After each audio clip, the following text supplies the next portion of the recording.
எபிரேயர் 11 முதல் வசனம். விசுவாசமானது நம்பப்படுகிறவைகளின் உறுதியும் காணப்படாதவைகளின் நிச்சயமாய் இருக்கிறது. இன்றைக்கு நம்ம பார்க்க போகிற தலைப்பு இப்படிதான். நம்ம எல்லாருமே விசுவாசத்தை பத்தி நிறைய கேட்டிருக்கிறோம். ஆமாவா இல்லையா? நம்மள பொதுவா கிறிஸ்தவர்கள் சொல்றதை விட அதிகமா நம்மள என்னன்னு சொல்லுவாங்கன்னு பாத்தீங்கன்னா விசுவாசிகளான்னு கேட்பாங்க. ஸோ அப்போ விசுவாசம்ன்ற தலைப்புல பல சத்தியங்களை நீங்க கேட்டிருப்பீங்க. ஆனாலும் நான் நிச்சயமா சொல்றேன், இன்னைக்கு கொஞ்சம் வித்தியாசமா தான் இருக்கும். ஆமே. ஸோ இன்னைக்கு நம்ம பார்க்க போகிற தலைப்பு இல்லை என்ன காரியம்னு கேட்டிங்கன்னா, இப்படி சொல்கிறேன், இன்ட்ரெஸ்டிங் ஃபேக்ட்ஸ் அபவுட் ஃபெய்த். ஒருவேளை என்னுடைய போஸ்ட் பார்த்துருந்தீங்கன்னா இன்னைக்கு என்ன பேச போகிறேன்னு தலைப்பு அதில் போட்டு வச்சுருந்தேன். இந்த வாட்டி இருக்கா? தேங்க்யூ. அதாவது விசுவாசத்தை குறித்து இருக்கக்கூடிய சுவாரஸ்யமான விஷயங்கள் அதுதான் நம்ம பார்க்க போகிறோம். உதாரணத்துக்கு சொல்லணும்னு வச்சுங்களேன், விசுவாசமும் அன்பும் கணவன் மனைவி போல. எத்தனை பேருக்கு தெரியாது? விசுவாசமும் அன்பும் கணவன் மனைவி போல. ஒன்று இல்லைன்னா ஒன்று இருக்காது. உங்களுக்குள்ள அன்பு இருந்துச்சுன்னா விசுவாசம் பெருகும். உங்களுக்குள்ள விசுவாசம் இருந்துச்சுன்னா அன்பு பெருகும். ஆமீன்.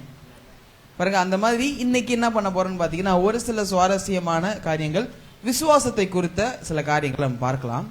பார்ப்பதற்கு முன்பாக ஒரு கேள்வி அல்லது பொதுவான கண்ணோட்டத்தில் தான் நான் ஆரம்பிக்கிறேன். பாருங்க, ஒரு சில வருஷங்களுக்கு முன்னாடி சண்டே ஸ்கூல்லாம் நான் எடுக்கும்போது சின்ன பிள்ளைங்கிட்ட நான் சொல்லுவேன் இந்த வார்த்தை, கேள்வி கேட்பேன். என்ன கேட்பேன்னா, பசங்களா விசுவாசம்னா என்ன அப்படின்னு நான் கேட்டேன்.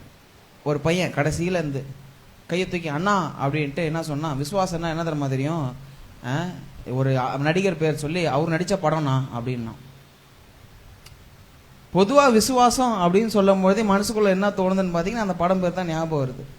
அது ரொம்ப ஹிட்டு படம்னா, அது சூப்பராக இருக்கணும், எங்கள் ஃபேமிலியோட பார்த்தோன்னா அப்படிலாம் சொல்கிறாங்க. வேற ஒரு கொஞ்சம் பெரியவங்க கிட்ட கேட்குறோன்னு வச்சுக்கலாம், விசுவாசம்னா என்ன அப்படின்னு கேட்டோன்னா, ஒரு தொழிலின் மீதோ அல்லது ஒரு நபரின் மீதோ நான் வைத்திருக்கக்கூடிய ஒரு லாயல்ட்டின்னு சொல்லுவாங்க ஆங்கிலத்தில். லாயல்ட்டினா ஒரு வகையான நேர்மையை சொல்றது. அதிகமான பற்று நான் வச்சிருக்கேன் ஒரு வேலையின் மீதோ அல்லது ஒரு நபரின் மீதோ, நான் அவ்வளவு உண்மையா இருக்கிறேன். அதை தான் பொதுவாக விசுவாசம். ஐயா உங்க வீட்டு உப்பள்ளி தின்னுக்கிறேயா அப்படின்வாங்க இல்லையா? என்ன அர்த்தம் அப்படின்னா, நான் உங்களுக்காகவும் உங்க குடும்பத்துக்காகவும் நீங்க கொடுத்த வேலைக்காகவும் நான் ரொம்ப உண்மையா இருக்கிறேன் அப்படின்னு சொல்வதற்கு தான் என்ன சொல்லுவாங்க, உப்பள்ளி சாப்பிட்டுக்கிறேன்னுவாங்க, நான் ரொம்ப விசுவாசமா இருக்கிறேன் அப்படின்னு சொல்லுவாங்க. ஆனா வேதம் ட்ரீட் பண்ற விதமே வேற. வேதம் விசுவாசம் என்கிற வார்த்தையை வேற மாதிரி ட்ரீட் பண்ணுது. என்ன ட்ரீட் பண்ணுது அப்படின்னு கேட்டீங்கன்னா, அதுக்கு தான் இந்த வாசிச்சோம். என்ன வாசிச்சோம்? நம்பப்படுகிறவர்களின் உறுதியும் காணப்படாதவைகள் நிச்சயம். இது கொஞ்சம் தூய தமிழ்ல இருக்கிறதுனால நம்ம கொஞ்சம் கஷ்டமா இருக்கிற மாதிரி இருக்குது இல்லையா? ரொம்ப இயல்பா நான் சொல்றேன், விசுவாசம் என்பது ஒரு வார்த்தை. என்னதுங்க? விசுவாசம் என்பது வார்த்தை. அந்த வார்த்தையை நம்புதல் தான் விசுவாசம். ஆனா எல்லாருடைய வார்த்தையும் நம்ம நம்பலாமான்னு கேட்டா அதான் இல்லை. யாருடைய வார்த்தையை நம்ம நம்புறோமோ அதுதான் விசுவாசமாய் மாறுகிறது. எப்படின்னா, இப்போ ஒரு மனுஷன் சொல்றத நான் நம்புறேன்னா அதுக்கு பேர் நம்பிக்கை. ஆனா விசுவாசம் என்ன தெரியுமா? சிம்பிளா சொல்லணும்னா, கடவுள் சொல்ற வார்த்தையை நான் நம்புறது மட்டும்தான் விசுவாசம். ஆமீன். திரும்ப நான் சொல்றது விளங்குதுங்க? விசுவாசம் என்றால் என்ன? கடவுள் சொல்கிற வார்த்தையை நான் நம்புகிறது. அப்போ விசுவாசம்னு சொல்லும் பொழுது அப்போ இந்த வார்த்தை ரொம்ப பவர்ஃபுல்லா ஒரு மாறுது. என்னன்னா, மனுஷனும் பேசுகிறான், கர்த்தரும் பேசுகிறார். நான் யாருடைய வார்த்தைக்கு நான் செவி கொடுக்கிறேனோ, நான் யாருடைய வார்த்தையை கேட்கிறேனோ, அந்த வார்த்தை அந்த நபருக்கு தகுந்தாற் போல் தான் எனக்கு இருதயத்துல விசுவாசமா நம்பிக்கையா மாறுதான்னு தெரியும். நான் சொல்றது விளங்குதுங்களா? ஆமீன். திரும்ப சொல்லுங்களா? அதாவது என் இருதயத்துல நம்பிக்கை இருக்கா விசுவாசம் இருக்கா அப்படின்னு நான் எப்படி தெரிஞ்சுக்க முடியும்னா, வார்த்தையை கவனிக்கிறது இல்ல, வார்த்தையை சொன்ன நபரை கவனிக்கணும். சரிங்களா? சார் நாளைக்கு நான் 10 ரூபா கொடுப்பேன் அப்படின்னு நான் சொன்னா நீங்க நம்பலாம். ஆனா தம்பி நீங்க பயப்படாத, நாளைக்கு நான் 10 ரூபா கொடுப்பேன் அப்படின்னு கர்த்தர் சொன்னா நீங்க விசுவாசிக்கலாம். விசுவாசத்துக்கும் நம்பிக்கைக்கும் வித்தியாசம் இருக்குங்களா உங்களுக்கு? மனிதர்களை நீங்க நம்புங்க, கர்த்தரை விசுவாசிங்க. ஆமென். அப்போ வார்த்தை அப்போ ஒரு வார்த்தைக்கு எப்படி வல்லமை சேருதுன்னு பாத்தீங்கன்னா, அது எந்த நபர் சொல்றாரோ அந்த நபர் தகுந்த மாதிரி அந்த வார்த்தைக்கு வல்லமை சேரும். ஹலோ, நான் சொல்றது விளங்குதுங்க. ஒரு வார்த்தைக்கு எப்போ பவர் இன்க்ரீஸ் ஆகும்னா சொல்ற நபர் ரொம்ப பவர்ஃபுல்லா இருக்கணும். நான் உன்னை விட்டு விலகுவதும் இல்லை, நான் உன்னை கைவிடுவதும் இல்லை அப்படின்னு நான் என் மனைவியை பார்த்து சொல்றேன்னா என் மனைவி மட்டும் பொருந்தும் அது இல்லையா? அதே நான் இன்னொரு பொண்ணு கிட்ட போய் சொல்ல முடியாது. உண்மைதானே? ஆனா கர்த்தர் அந்த வார்த்தையை என்கிட்டயும் சொல்ல முடியும், என் மனைவி கிட்டயும் சொல்ல முடியும், என் தாய்கிட்டயும் சொல்ல முடியும், உங்ககிட்டயும் சொல்ல முடியும். ஹலோ, அப்ப சொல்றவர் பவர்ஃபுல்லா இருக்கிறதுனால அந்த வார்த்தை பவர்ஃபுல்லா மாறிடுது. அப்போ என்ன ஆகுதுன்னு பாத்தீங்கன்னா, விசுவாசம் என்பது அவ்வளவு வல்லமையான ஒரு காரியம். என்னன்னா, it's not only about the word, it's about the person who chase the word. விசுவாசம் என்பது வார்த்தை மாத்திரம் கிடையாது, அந்த வார்த்தையை யார் சொல்லுகிறார். ஹலோ, அதுதான் இந்த இடத்துல கொஞ்சம் என்ன சொல்லிக்கிறாங்க, நம்பப்படுகிறவர்களின் உறுதி. ஹலோ, என்ன அர்த்தம்? இந்த வார்த்தையை யார் சொல்றது, அந்த வார்த்தையின் மீது எனக்கு ஒரு உறுதி இருக்குது. ஓகேங்களா? காணப்படாதவையில் நிச்சயம். ஒரு விஷயத்தை நான் இன்னும் பார்க்கல, ஆனா எனக்கு நம்பிக்கை இருக்கு. ஏன் தெரியுமா? சொன்னது கர்த்தர். ஹலோ, சோ அப்படிப்பட்ட ஒரு விசுவாசம் தான். அதுல இருக்கக்கூடிய சுவாரஸ்யமான ஒரு சில காரியங்களை பார்க்க போறோம். சரிங்களா? என்ன ஒரு 6 காரியம் நான் எடுத்து வச்சிருக்கிறேன். ரொம்ப எளிமையா நான் சொல்றேன். சரிங்களா? எனக்கு முடிஞ்ச அளவுக்கு நான் சீக்கிரமா பிரசங்கத்தை முடிக்க முயற்சி பண்றேன். அப்படின்னு தான் வார வாரம் நான் சொல்லுவேன். நீங்களும் நம்பணும். சரிங்களா? சோத்திரம். முதல் காரியம் என்னன்னு கேட்டீங்கன்னா, விசுவாசம் ரொம்ப எளிமையானது. எல்லாரும் சொல்லுங்க, என்னங்க? விசுவாசம் ரொம்ப எளிமையானது. இங்கிலீஷ்ல சொல்லணும்னா faith is very simple. ஏன் ரொம்ப சிம்பிள் அப்படின்னு கேட்டோம்னா, எந்த மதத்துக்குள்ள நீங்க போனாலும், எந்த மதமா கூட இருக்கலாம், அதுல பாத்தீங்கன்னா, இப்ப யூத மதத்தை பைபிள்ல இருந்து எடுத்துப்போம். யூத மதத்தை நீங்க எடுத்துக்கிட்டீங்கன்னா, ஒரு மனுஷன், இப்ப நான் இருக்கிறேன், நான் ஒரு இஸ்ரேலுக்கு போய், சார் நான் ஒரு யூதனா மாறணும் அப்படின்னு நான் கேட்கறேன்னு வச்சுங்களேன். என்ன சொல்லுவாங்க, எப்பா நீ விருத்த சேதனம் பண்ணிக்கணும். சரிங்க சார். அப்புறம் என்ன சார் பண்ணணும்? அதுக்கப்புறம் சுத்திகரிப்பு திட்டம்னு ஒன்று இருக்குது, அந்த சடங்காச்சாரத்தை பண்ணணும். சரிங்க சார், நான் அதையும் பண்ணிடுறேன். அதுக்கப்புறம் என்ன பண்ணணும்? நீ கொஞ்ச நாளைக்கு நீ ஒரு சில முறைமைகள்லாம் இருக்குது, அந்த முறைமைகள்லாம் நீ ஃபாலோ பண்ணணும். சரிங்க சார். அப்புறம் நான் பண்ணணும். அதுக்கப்புறம் இந்த 613 கட்டளைகள் இருக்குது. எத்தனை கட்டளை? 613 கட்டளைகள் இருக்குது. இந்த கட்டளைகளை மனப்பாடமா என்கிட்ட சொல்லணும். நானும் போயிட்டு ஒரு மாசம் கழிச்சு மனப்பாடம் பண்ணிட்டு வந்துடுறேன். ஃபுல்லா சொல்றேன். சொல்லிட்டு அப்புறம் என்ன சார் பண்ணும்? அப்புறம் நீ இந்த மாதிரி தான் ட்ரெஸ் போடணும். அப்புறம் என்ன சார் பண்ணும்? நீ காலைல எழுந்திரிச்ச உடனே இந்த ஜபங்கள்லாம் பண்ணணும். அப்புறம் என்ன சார் பண்ணும்? நீ கை கழுவுறது இப்படிதான் கை கழுவணும். அப்புறம் என்ன சார் பண்ணும்? அப்புறம் என்ன சார் பண்ணும்? அப்புறம் என்ன சார் பண்ணணும்? கேட்டுக்கிட்டே இருக்கணும். சரிங்களா? அப்ப என்ன ஆகுது? ஒரு செட் ஆஃப் ரூல்ஸ் இருந்துகிட்டே இருக்குது. இது பண்ணு, அதை பண்ணு, இதை பண்ணு. இது எல்லா மதங்களுக்கும் பொதுவான காரியம் இல்லையா? இது ஒரு செட் ஆஃப் ரூல்ஸ் ஒன்று ஒரு சில வழிமுறைகள் இருந்து கொண்டுதான் இருக்கிறது. ஆனா கிறிஸ்தவத்தை பொறுத்த வரைக்கும் கர்த்தர் என்ன சொல்லிட்டாரு, ஒருத்தன் எப்ப கிறிஸ்டியனா மாறுறான் அப்படின்னு கேட்டா, எப்பொழுது இயேசு கிறிஸ்து தான் மெய்யான தேவன் என்று இருதயத்தில் விசுவாசிச்சு வாயினால் அறிக்கை செய்யறியோ அந்த நொடியிலிருந்து நீ கிறிஸ்டியன்ன்ற. அல்லது இப்படி சொல்றேனே, எந்த நாள்ல நீங்க ஏசப்பா தான், இயேசு கிறிஸ்து தான், இயேசுதாமி தான் என்னோட உண்மையான சாமி அப்படின்னு நம்பி, மனசுல நம்பி நீங்க வாயில அறிக்கை செய்றீங்களோ அந்த நாள் நீங்க ஏசப்பாவுடைய பிள்ளையா மாறிடுறீங்கன்ற. சரிங்களா? அப்ப கேள்வி என்ன வருதுன்னா, அவ்வளவுதானா? நம்பினா போதுமா? ஏசப்பா சொல்றாரு நம்பினா போதும். ஆனா அதுல இருக்கிற பிரச்சனை என்ன தெரியுமா? என்னங்க நம்பினா போதுமா? நான் மெழுகுவத்தி ஏற்ற தேவையில்லையா? நான் முட்டிக்கால் போட தேவையில்லையா? நான் மலை ஏற தேவையில்லையா? நான் குகைக்குள்ள தியானம் பண்ண தேவையில்லையா? நான் எதுவுமே பண்ண தேவையில்லையா? நம்பினா போதுமா அப்படின்ற.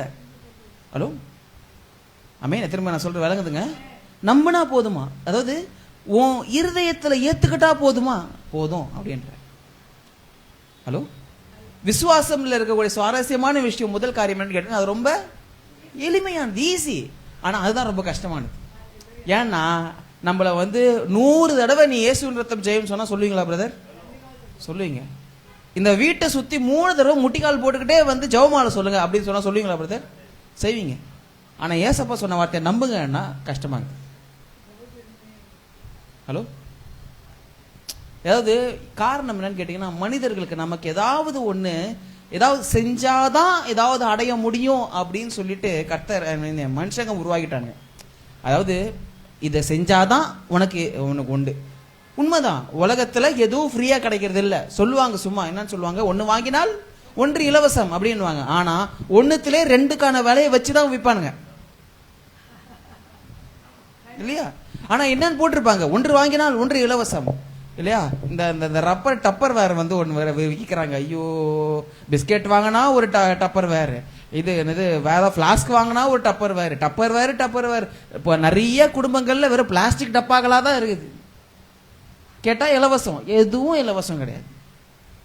ஹலோ, உண்மைதானுங்க. ஆனா இலவசமாய் கொடுத்தது ஒரே ஒருத்தர் தான், கர்த்தர் மாத்திரம் தான். ஆமென். அப்போ கர்த்தர் தேவனுடைய ராஜ்யத்தையே அவர் இலவசமா கொடுக்கிறாரு. அதுக்கு நான் என்னங்க செய்யணும்னு மனுஷன் ஜெனியூனா கேட்கறான். நான் எதாவது செய்யணுமா, நான் எதாவது மலை ஏறணுமா, நான் எதாவது முட்டி போடணுமா, நான் எதாவது உருளுமா பெறலணுமா, தீ மேல நடக்கணுமா, தண்ணி மேல நடக்கணுமா, ஏதாவது சொல்லுங்க, ஏதாவது பண்றேன் நான் அப்படின்னு கேட்கும் பொழுது கடவுள் ஒரே வார்த்தையில முடிச்சிடுறாரு, என்ன நம்புப்பா போதும்ட்டார். ஹலோ, ஒரு அதிகாரம் எடுத்துக்கலாம். நம்ம யோவான் 6ஆம் அதிகாரம் எடுத்துக்கலாம். இது எல்லாருக்கும் நான் இப்போ இன்னைக்கு எடுக்க போகிற அதிகபட்ச அதிகாரங்கள் எல்லாமே உங்களுக்கு தெரிஞ்ச அதிகாரங்களா தான் இருக்கும். ஆனா நம்ம ஒரு புதிய பார்வையில் நம்ம பார்க்கலாம். சரிங்களா? யோவான் 6ஆம் அதிகாரம் 25ஆம் வசனம் தொடங்கி அப்படியே கொஞ்சம் கொஞ்சமா வாசிச்சுன்னு வருவோம். 25, 26 மட்டும் வாசிங்க. கடலின் அலையிலே அவர்கள் அவரை கண்டபோது, ரபி, நீர் எப்பொழுது இவ்விடம் வந்தீர் என்று கேட்டார்கள். இயேசு அவர்களுக்கு பிரதியுத்தரமாக, நீங்கள் அற்புதங்களை கண்டதினால் அல்ல, நீங்கள் அப்பம் புசித்து திருப்தியானதினாலேயே என்னை தேடுகிறீர்கள் என்று மெய்யாகவே மெய்யாகவே உங்களுக்கு சொல்லுகிறேன். தேங்க்யூ. இந்த இடத்துல பாத்தீங்கன்னா இயேசு கிறிஸ்து உணவை பத்தி பேசுறார் இல்லையா? 2 வகையான உணவை பத்தி பேசுறார். சரிங்களா? யோவான் 6ஆம் அதிகாரத்துல 2 உணவை பத்தி பேசுறார். ஒன்னு மாம்ச உணவு, 2வது ஆவிக்குரிய உணவு. சரிங்களா? என்னென்ன உணவு? மாம்ச உணவு, இன்னொன்னு ஆவிக்குரிய உணவு. அவர் சொல்றாரு என்னன்னா, இதுக்கு முன்பாக என்ன நடந்திருக்கும்னு பாத்தீங்கன்னா, இயேசு கிறிஸ்து 5 அப்பம் 2 மீனை வச்சு அவர் என்ன பண்ணியிருப்பாரு, 5000க்கும் மேற்பட்ட புருஷர்களுக்கு அவர் அப்பம் பிட்டு கொடுத்திருப்பார். சரிங்களா? அவ்வளவு அற்புதம், ஒரு பயங்கரமான அற்புதத்தை பார்த்த உடனே வேதம் சொல்லுகிறது, இயேசு கிறிஸ்துவ ராஜாவை ஆக்கும்படியாக அவங்க பலவந்தம் பண்ணாங்க. இதை வந்து புரிஞ்சுக்கிட்டு என்ன பண்ணிட்டாரு, சீஷர்களை அனுப்பி விட்டாரு. இவர் மலை மேல ஏறி போய் ஜெபம் பண்ண போயிட்டார். அப்புறம் என்ன பண்றாரு, கரையை தாண்டி அதுக்கப்புறம் இவரும் கடந்து வந்தாரு. வந்த உடனே காலைல விடிஞ்ச உடனே பாக்குறாங்க இயேசு கிறிஸ்துவ காணும். அப்ப யோசிக்கிறாங்க, ஒருவேளை ஒரு கரையை தாண்டி அந்த பக்கம் போயிருப்பாரு அப்படின்னு சொல்லிட்டு இவங்களும் டிராவல் பண்ணி போகும்போது பார்த்தா இயேசு கிறிஸ்து நிக்கிறார். சொல்றாங்க, ஆண்டவரே, என்ன ஆண்டவரே நீங்க போயிட்டீங்க, நாங்க உங்களுக்காக காத்திருந்தோம் அல்லவா அப்படின்றாங்க. பாருங்க, சில சமயம் நம்ம இதுல ரொம்ப கவனமா இருக்கணும். இயேசு கிறிஸ்துவ பத்தி கிட்ட இருந்து நம்ம கத்துக்கணும் இந்த விஷயத்த. எப்படின்னா, எத்தனை பேர் நம்ம கூட இருக்கிறாங்கன்றத அது முக்கியம் கிடையாது. எத்தனை பேர் உண்மையிலே வந்து கஷ்டப்படுற நேரத்தில் கூட இருக்கிறாங்களோ அவங்க தான் உண்மையான ஆட்கள். ஹலோ, பாருங்க, பணம் இருக்கும்பொழுது கூட நிறைய பேர் சுத்தி இருப்பாங்க இல்லையா? கையை தூக்கினா கை கம்முக்கிறதுக்கு ஒரு ஆளு, காலை தூக்கினா காலை முக்கிறதுக்கு ஒரு ஆளு அப்படின்னு இருப்பாங்க. ஆனா வியாதியில படுத்து கிடக்கும் போது ஒரு பயம் வர மாட்டான் இல்லையா? ஆனா அந்த நேரத்துல யாரு உண்மையா இருக்கிறாங்களோ அதான் உண்மையா நல்ல மனுஷங்க. ஆமே. சோ இந்த மாதிரி இருக்கும் பொழுது, ஏங்க நீங்க ஆளை காணுமே அப்படின்னு சொல்லும் பொழுது சொல்றாரு, எப்பா நான் அற்புத அடையாளம் செஞ்சேனே, அதை நம்பி நீங்க வரல, நீங்க எதனால வந்தீங்க? நேத்து நான் உங்களுக்கு சோறு போட்டேன்ல, சோறுக்காக வந்துக்கிறீங்கன்ற. அழிந்து போகிற போஜனத்திற்காக அல்ல, நித்திய ஜீவன் வரைக்கும் நிலை நிற்கிற போஜனத்திற்காகவே கிரியை நடப்பியுங்கள். அதை மனுஷகுமாரன் உங்களுக்கு கொடுப்பார். அவரை பிதாவாகிய தேவன் முத்திருக்கிறார் என்றார். ஓகேங்களா? என்னது குமாரன் கொடுப்பார் அப்படின்னு சொல்லும் பொழுது இப்போ மக்களுடைய பதில் என்ன? அப்பொழுது அவர்கள் அவரை நோக்கி, தேவனுக்கேற்ற கிரியைகளை நடப்பிக்கும்படி நாங்கள் என்ன செய்ய வேண்டும் என்றார்கள். என்ன கேக்குறாங்க? நாங்க என்ன செய்ய வேண்டும். ஆங்கிலத்தில் இன்னும் அழகா வந்துருச்சு, what work should I do வருது. என்ன வேலை செய்யணும்னே கேக்குறாங்க, என்ன செய்யணும்னு கேட்கல. அப்போ அவங்களுக்கு அவங்களுடைய இயல்புலயே எப்படி டியூன் ஆயிடுச்சுன்னா, ஏதாவது ஒண்ணு செஞ்சாதான் கடவுளுக்கு பிரியமா இருக்கும். தேவாலயத்துக்கு போய் பலி இட்டாதான் கடவுளுக்கு பிரியமா இருக்கும். காணிக்க போட்டாதான் கடவுளுக்கு பிரியமா இருக்கும். நான் போய் மிக்வால போய் தண்ணியில முங்கி ஏந்திரிச்சாதான், சுத்திகரிப்பு திட்டத்துல போய் நான் வந்து போய் முங்கி ஏஞ்சாதான் கடவுளுக்கு பிரியமா இருக்கும். அப்படின்ற மாதிரி என்னன்னா யோசிச்சுன்னு இருக்கிறாங்க. ஆனா பாருங்க, இங்க கர்த்தர் அதை புரிஞ்சுக்கிட்டு தான் என்ன சொல்றாருன்னு பாருங்க. இயேசு கிறிஸ்து 29 இயேசு அவர்களுக்கு பிரதியுத்தரமாக அவர் அனுப்பினவரை நீங்கள் விசுவாசிப்பதே தேவனுக்கு ஏற்ற கிரியையாய் இருக்கிறது என்றார். தேங்க்யூ. என்னதுங்க? அவரை அனுப்பினவரை விசுவாசிக்கணும். இப்ப நான் உங்களை கேட்கிறேன், நீங்க இயேசு கிறிஸ்துவை விசுவாசிக்கிறீங்களா? ஆமென். இன்னும் ஒரு 5 காரியம் இருக்குது இல்லையா, அதை சொல்லும் போது நீங்க உண்மையிலே விசுவாசிக்கிறீங்களான்ற கேள்விக்கு பதில் உங்களுக்கு கிடைச்சிடும். சரி, ஓகே, ஸ்தோத்திரம். அடுத்த வசனம், தொடர்ந்து வாசிங்க. அதற்கு அவர்கள், அப்படியானால் உம்மை விசுவாசிக்கும்படிக்கு நாங்கள் காணத்தக்கதாக நீர் என்ன அடையாளத்தை காண்பிக்கிறீர், என்னத்தை நடப்பிக்கிறீர்? இவங்க ஸ்பெசிபிக்கா ஒரு அடையாளம் கேக்குறாங்க பாருங்களேன். 31 வானத்திலிருந்து அவர்களுக்கு அப்பத்தை புசிக்க கொடுத்தார் என்று எழுதியிருக்கிறபடி நம்முடைய பிதாக்கள் வனாந்தரத்தில் மன்னாவை புசித்தார்களே என்றார்கள். இயேசு அவர்களை நோக்கி, வானத்திலிருந்து வந்த அப்பத்தை மோசே உங்களுக்கு கொடுக்கவில்லை, என் பிதாவோ வானத்திலிருந்து வந்த மெய்யான அப்பத்தை உங்களுக்கு கொடுக்கிறார் என்று மெய்யாகவே மெய்யாகவே உங்களுக்கு சொல்லுகிறேன். தேங்க்யூ. இங்க பாருங்க, இந்த இடத்துல என்ன சொல்றாங்க, எங்க முற்பிதாக்கள்ல மோசே அவர்கள் என்ன பண்ணாரு, அவர் எங்க முற்பிதாக்களுக்கு மன்னா கொடுத்தாரு அப்படின்னும் பொழுது இயேசு கிறிஸ்து இந்த இடத்துல 2 விஷயம் சொல்றாரு. என்ன சொல்றாரு? எப்பா, மன்னா கொடுத்தது மோசே கிடையாது, நானு. அது மட்டும் இல்ல, அடுத்த கட்டத்துக்கு கொஞ்சம் அவங்களுக்கு புரிய வைக்கிறதுக்காக ஒரு வார்த்தை சொல்றாரு, நான் தான் அந்த மன்னான்ற. எப்படி சொல்றாரு? எப்பா, எப்படி வானத்திலிருந்து கீழே இறங்கி வந்து அந்த மண்ணா வந்துச்சோ, அதை தரையில விழுந்த உடனே அதை பொறுக்கி எடுத்து சாப்பிட்டு அவங்க ஜீவன் அடைந்தாங்களோ, அதே போல நானும் பரத்தை சேர்ந்தவன் உங்களுக்காக இறங்கி மண்ணுல வந்தேன். என்னை எடுத்து உட்கொள்கிறவன், என்னை எடுத்து விசுவாசிக்கிறவன், உட்கொள்றதுனா எதுக்கு அர்த்தம்னா விசுவாசத்துக்கு அடையாளம். விசுவாசிக்கிறவன் வாழ்வடைவான் பேசுறார். ஹலோ, எவ்வளவு எளிமையா பேசுறாரு இல்லையா? தன்னை தானே ஒரு மண்ணாக்கு நிகரா அவர் சொல்கிறார் இல்லையா? சொல்லும் பொழுது என்னை உட்கொள்கிறவன் அல்லது என்னை விசுவாசிக்கிறவன் வாழ்வடைவான் அப்படின்னு பேசும்பொழுது இந்த சத்தியம் எப்படி இருந்துச்சுன்றது இந்த 6ஆம் அதிகாரத்தினுடைய முடிவிலே இருக்குது. 60ஆம் வசனம். அவருடைய சீஷரில் அநேகர் இவைகளை கேட்டபொழுது, இது கடினமான உபதேசம், யார் இதை கேட்பார்கள் என்றார்கள். என்னங்க இந்த வசனம், இந்த காரியம் எப்படி இருக்குதா? கடினமா இருக்குது. ஏன் தெரியுமா கடினமா இருக்குது? ஏன்னா இது ரொம்ப சிம்பிளா இருக்கு. ரொம்ப கஷ்டமா இருந்திருந்தா போராடி செய்யறதுக்கு ஏதாவது பண்ண முடியும். இதுல நான் செய்யற என்னுடைய பங்குன்னு பெருசா எதுவுமே இல்லையே. நான் ஏதாவது நான் ஒரு காரியத்தை நான் அச்சீவ் பண்ணணும், இது மனுஷனுக்குள்ளே இருக்கக்கூடிய ஒரு விஷயம். ஏதாவது ஒண்ணு சாதிக்கணும், ஏதாவது ஒண்ணு லட்சியம் நான் அடையணும் அப்படின்னு கேட்கும்பொழுது பாருங்க, எப்படி சொல்றேனே, ஏதாவது ஜெயிச்சவங்களை பாருங்களேன், ஜெயிச்சவங்களை அவருடைய கதையெல்லாம் கேளுங்களேன். சொல்லுவாங்க, சார் நான் பெட்ரோல் பங்க்ல எல்லாம் வேலை செஞ்சு சார், நான் கிளீனரா தொடச்சின்னுலாம் இருந்தேன் சார், அவ்வளோ கஷ்டப்பட்டுக்கிறேன் சார், நான் 10 ரூபாக்காகலாம் ரொம்ப கஷ்டப்பட்டு இருக்கிறேன், நான் 3 வேலை கூட சாப்பிடாம நான் இருந்திருக்கிறேன், 2 நாள் கூட சாப்பிடாம நான் உழைச்சிருக்கிறேன், அவ்வளோ கஷ்டப்பட்டு.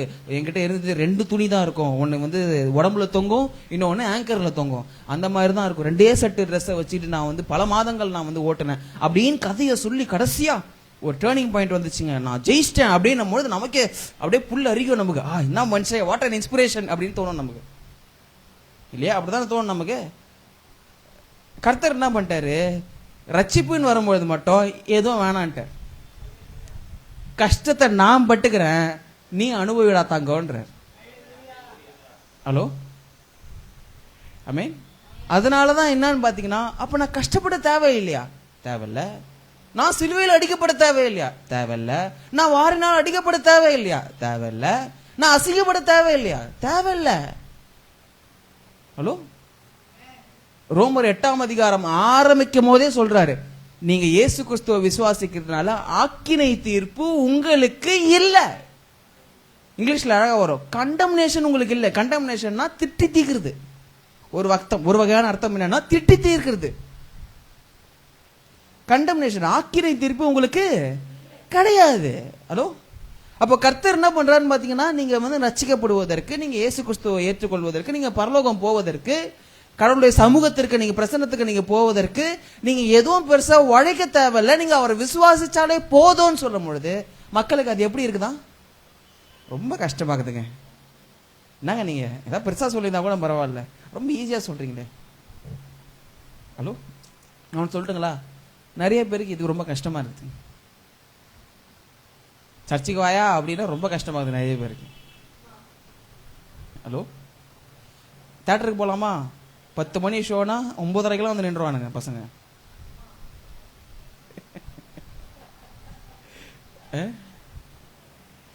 பிறகு ஒரு முறை ஒரு இதுவாச்சு என்னன்னா, ஒரு சிஸ்டர் வந்து என்கிட்ட சொல்லியிருந்தாங்க, தம்பி என்னாச்சுன்னே தெரியல தம்பி, என் வீட்டு புள்ள வந்து ஏதோ ஒரு மாதிரி போறான்பான்னு சொன்னாங்க. என்கிட்டே சொன்னாங்க. அதாவது சிரிப்பு வந்துருச்சு எனக்கு. ஒருவேளை நான் ஊழியக்காரன் தெரியாதா இன்னமும் தெரில. சொல்லமா சொன்னாங்க, இல்லைன்னு தம்பி என்னன்னு தெரியல தம்பி, இப்போலாம் வந்து அந்த என் புள்ள வந்து சர்ச்சுக்கெல்லாம் போறான்ப்பா, என்ன பிரச்சனையே தெரிலப்பா அப்படின்னாங்க. நான் தான் மனசில் நினச்சிக்கிட்டேன், அவன் நான் சினிமா தேட்டருக்கு போறேன்னு சொன்னானா, இல்லை வேற ஏதாவது ஃப்ரெண்ட்ஸோட ஊர் சுற்றணும்னு சொன்னானா, சர்ச்சுக்கு தானம்மா போறான் அப்படின்னோடனே, இல்லைப்பா அவன் ஏதோ மாறிடுவானோன்னு பயமா இருக்குதுப்பா அப்படின்றாங்க. கண்டிப்பா நான் சொல்றேன், கண்டிப்பா அவன் மாறுவான், நல்லவனா மாறுவான். ஆமேன். பாருங்க, சில சமயம் ரொம்ப ரொம்ப மனசு சங்கடமா இருக்குது. என்னன்னா, சபைக்கு வருவதை வந்து ஒரு பெரிய ஒரு அவமானமா நினைக்கிறாங்க. ஆனா சொல்லட்டுங்களா, செத்து போனவங்கள உயிராக்குற இடம் இந்த இடம். நான் திரும்பவும் சொல்றேன், செத்து போனவனை உயிராக்குற இடம் இந்த இடம். குருடர்களை பார்வை அளிக்கிற இடம் இந்த இடம். செவிடனை கேட்க வைக்கிற இடம் இந்த இடம். ஆமேன். உடைந்து போன உள்ளங்களை கட்டுற இடம் இந்த இடம். ஹலோ, உங்க கண்ணீருக்கெல்லாம் பதில் சொல்ற இடம் இந்த இடம். ஆமேன், ஆமேன். சரி, அப்ப முதல் காரியம் என்ன? விசுவாசம் என்பது எளிமையானது. இரண்டாவது, விசுவாசம் அதற்கு வளரும் தன்மை உண்டு. என்னதுங்க? வளரும் தன்மை. பாருங்க, இயேசு கிறிஸ்து எப்படி பண்றாருன்னு பாத்தீங்கன்னா, எல்லாத்தையும் விதை மாதிரி கொடுக்கிறார். எப்படி தர்றாரு? விதை மாதிரி. ஆவிக்குரிய வரங்களா இருக்கட்டும், ஆவிக்குரிய அபிஷேகங்களா இருக்கட்டும், ஆவிக்குரிய கனிகளா இருக்கட்டும், அது எல்லாவற்றையும் நமக்குள்ள விதை வடிவில் தரார். விதை வடிவில் இருக்கிறதுனால அதை நம்ம பாதுகாப்பதும், அதற்கான தேவைப்படக்கூடிய உரமும் தண்ணியும் சூரிய ஒளியும் ஏற்ற நேரத்தில் கொடுத்து அதை வளர்க்க வேண்டிய பொறுப்பு நம்ம கிட்ட இருக்குது. அதே போலதான் விசுவாசமும். சரிங்களா? எடுத்துக்கொள்ளலாம். மத்தேயு 17ஆம் அதிகாரம் 19ஆம் வசனம். அந்த 19ஆம் வசனமும் 20ஆம் வசனம் மட்டும் வாசிங்க. பின்னணி உங்களுக்கு தெரியும்ன்றதுனால நான் அதை பத்தி சொல்லல, டைம் ஆகுது நமக்கு. அதனால 17, மத்தேயு 17:19. அப்பொழுது சீஷர்கள் இயேசுவினிடத்தில் தனித்து வந்து, அதை துரத்திவிட எங்களால் ஏன் கூடாமல் போயிற்று என்று கேட்டார்கள். அதற்கு இயேசு, உங்கள் அவிசுவாசத்தினாலே தான். கடுகு விதையளவு விசுவாசம் உங்களுக்கு இருந்தால், நீங்கள் இந்த மலையை பார்த்து இவ்விடம் விட்டு அவ்விடம் போ என்று சொல்ல, அது அப்புறம் போ, உங்களால் கூடாத காரியம் ஒன்றுமிராது என்று மெய்யாகவே உங்களுக்கு சொல்லுகிறேன். இதுல உங்களுடைய அவிசுவாசத்தினாலே தான் அப்படின்னு வருது இல்லையா? அதாவது என்னன்னா, எங்களால சில பேயை துரத்த முடியல, அதனால என்ன ஆகுதுன்னு பாத்தீங்கன்னா, ஏன் எங்களால துரத்த முடியல அப்படின்னு கேட்கும் பொழுது இந்த இடத்துல கர்த்தர் பதில் சொல்றாரு, உங்களுடைய அவிசுவாசத்தினாலே தான்ன்றார். இது ஆங்கிலத்தில் பார்க்கும் பொழுது ஒரு வார்த்தை வருது, because you have so little faith அப்படின்னு வருது. எப்படி? ரொம்ப சின்ன விசுவாசம். இந்த வார்த்தையை வந்து கிட்டத்தட்ட வேற இடத்தெல்லாம் பயன்படுத்துவார். ஒரு முறை வந்து படகுல வந்து சீஷர்கள்லாம் போயின்னு இருக்கும்போது திடீர்னு புயல் வரும் இல்லையா? புயல் வரும்பொழுது இயேசு கிறிஸ்து என்ன பண்ணுவார்? அப்படியே கடல் மேலே நடந்து வருவார். நடந்து வந்த உடனே படகுல இருக்கக்கூடிய சீஷர்கள்லாம் பார்த்து ஆவேசம் அப்படின்னு, அதாவது பேய் அப்படின்வாங்க. சொன்ன உடனே இயேசு கிறிஸ்து, அட பயப்படாதீங்கப்பா, நான் தான்ப்பா அப்படின்னுவாரு. சொன்ன உடனே பேதுரு, ஆண்டவரே நீர் என்றால் என்னை கடலின் மீது நடக்க சொல்லும் அப்படின்னும் போது என்ன ஆகும்? கடல் வா அப்படின்றாரு. பேதுரு நடந்து போவார் இல்லையா? நடந்து போன உடனே என்ன ஆகும்? அவர் கொஞ்ச தூரம் நடந்து போவாரு. போயிட்டு அதுக்கப்புறம் பக்கத்துல இருக்கக்கூடிய காற்றையும் கடலையும் இடியும் மின்னலையும் அவர் சத்தத்தை கேட்ட உடனே பயந்து என்ன பண்றாரு? தண்ணிக்குள்ள புழக்கணும் ஊந்துறாரு. நல்லா நடந்து இந்த மனுஷன் தண்ணி மேல. சரிங்களா? டப்புன்னு உள்ள போன உடனே அவர் என்ன சொல்லுவார் ஞாபகம் இருக்குங்களா? தேங்க்யூ. தூக்குறதுக்கு முன்னாடி பேதுரு என்ன வார்த்தைன்னு சொல்லி தூக்குவார்? அற்ப விசுவாசியே அப்படின்னுவார். அந்த வார்த்தையை தான் இங்க பயன்படுத்துகிறாரு. எப்படின்னா, உங்களுடைய அவ்விசுவாசத்தினாலே தான். சரிங்களா? இதை குறித்து ஒரு சில தியானம் பண்ணேன். தியானம் கொஞ்சம் ஆராய்ச்சி செஞ்சேன். அந்த வார்த்தையை என்ன பயன்படுத்துறாங்க கிரேக்க மொழியில தெரிஞ்சுக்கணுன்றதுக்காக சொல்றேன், மனப்பாடம் பண்ணிக்க வேணாம். சரிங்களா? ஓலிகோ பிஸ்டியான் அப்படின்னு சொல்றாங்க. ஓகேங்களா? ஆலிகோ பிஸ்டியான் அர்த்தம் என்ன தெரியுமாங்க? கர்த்தருடைய சத்தத்திற்கு, கர்த்தருடைய வார்த்தைக்கு செவி கொடுக்கிற திராணி இல்லாதவர்கள் அல்லது மந்தமான செவி உடையவர்கள் அர்த்தம். ஹலோ, உங்களுடைய அவிசுவாசம் அப்படின்னு சொல்லும்போது என்ன சொல்ல வர்றாரு? அந்த நேரத்தில் உனக்கு ரொம்ப உங்களுடைய ஹியரிங் சென்ஸ் ரொம்ப டல்லா இருந்துச்சுன்ற. யாருடைய சத்தத்திற்கு? கர்த்தருடைய சத்தத்திற்கு. கேள்வி, ஏன் கர்த்தருடைய சத்தம் ரொம்ப டல்லா கேட்டுச்சா உங்களுக்கு? காரணம், வேற ஒரு சத்தம் ஹெவியா பேசினுக்குது.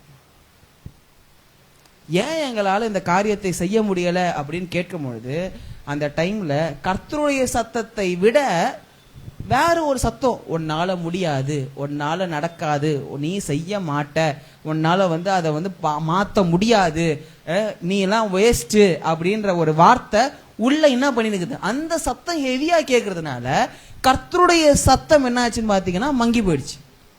அந்த வார்த்தையை தான் அவர் என்ன சொல்றாரு, உங்களுக்கு என்ன ஆயிடுச்சு, உங்க காது டல் ஆயிடுச்சுன்றார்.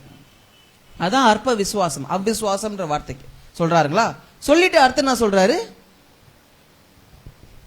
இந்த ஜாதி பிசாசு. இல்ல அந்த வசனம் தான், முன்னாடி வசனம் தான். அதற்கு இயேசு, உங்கள் அவிசுவாசத்தினாலே தான், கடுகு விதையளவு விசுவாசம் உங்களுக்கு இருந்தால், சொல்லிட்டு சொல்றாரு, இந்த விசுவாசத்தை உங்களால பெருக பண்ண முடியும். எப்படி? விசுவாசத்தை ஒரு கடுகு விதைக்கு நிகரா எடுத்துக்கிறார். சொல்றாங்க, ஒரு கடுகு விதை ரொம்ப சின்னது, ஆனா விதைச்சு அதை மரமா மாறும் போது ஒரு ஆள் உயரம் இருக்கும்ன்றாங்க. அப்போ கர்த்தர் என்ன சொல்றாரு, கடுகு விதை அளவுக்கு ஒரு விசுவாசம் இருந்தா வளரும்ன்றார். இப்ப கேள்வி என்னன்னா, எப்படி வளரும்? செடியே எனக்கு தண்ணி ஊத்த தெரியும் இல்லையா? செடியை வளர்க்கறது நான் என்ன பண்ணும்? விசுவாசத்துக்கு எது தண்ணி? விசுவாசத்துக்கு எது தண்ணினா பைபிள்ல பதிலே இருக்குது. என்னது? விசுவாசம் டேஷினால் வரும் டேஷ். என்னது? விசுவாசம் எதனால வரும்? கேள்வியினால் வரும். கேள்வினா நான் கேள்வியா கேட்டு நிக்கிறதா? கேள்வியினால் வரும். கேள்வி தேவனுடைய வார்த்தையினால், வசனத்தினால் வரும். என்ன சொல்ல வர்றாரு? உங்களுடைய விசுவாசத்தை எப்படி நம்ம பெருக பண்ண முடியும்? அதிகமா வார்த்தைய உள்ள நீங்க உட்கொள்ள கேட்க கேட்க கேட்க கேட்க உங்களுக்கு என்ன வரும்னு பாத்தீங்கன்னா, உங்களுக்குள்ள இருக்கக்கூடிய சந்தேகத்தின் சத்தங்கள், பயத்தின் சத்தங்கள், நடுக்கத்தின் சத்தங்கள், அந்த மாதிரி சத்தங்கள் எல்லாம் குறைஞ்சு கர்த்தருடைய சத்தம் பெருகுன்ற. அதன் விளைவாக விசுவாசம் பெருகும். சரி, உங்களுக்கு வேற மாதிரி சொல்றோம். உங்களுக்கு எல்லாருக்குமே 2 ராஜாக்கள் 5ஆம் அதிகாரம் கதை தெரியும். அந்த கதை எதுன்னு கேட்டீங்கன்னா, நாகமான் ஒரு மனுஷன். எத்தனை பேர் ஞாபகம் இருக்கு நாகமான் கதை? இல்லையா? இல்லைன்னா சண்டே ஸ்கூல்ல சொல்லி தருவாங்க. ஓகேங்களா? அடுத்த வாரம் ஏதாவது ஒரு வாரத்தில் சொல்லி கொடுத்துருங்க. நாகமான் கதை ரொம்ப சுவாரஸ்யமா இருக்கும்.